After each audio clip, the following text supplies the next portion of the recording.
Service in Milwaukee has issued a severe thunderstorm warning for northeastern Dane County in south central Wisconsin, northwestern Dutch County in southeast Wisconsin, southeastern Columbia County in south central Wisconsin, until 12:45 a.m. At 12:02 a.m., a severe thunderstorm was located 7 miles southwest of Columbus, moving northeast at 35 miles an hour.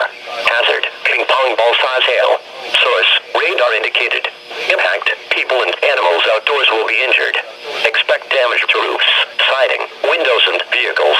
This severe thunderstorm will be near Columbus and Fall River around 12:15 a.m., Beaver Dam and Randolph around 12:40 a.m. Other locations impacted by the severe thunderstorm include East Bristol, Astico, South Beaver Dam, Fox Lake, Danville, Leipzig, and Doylestown.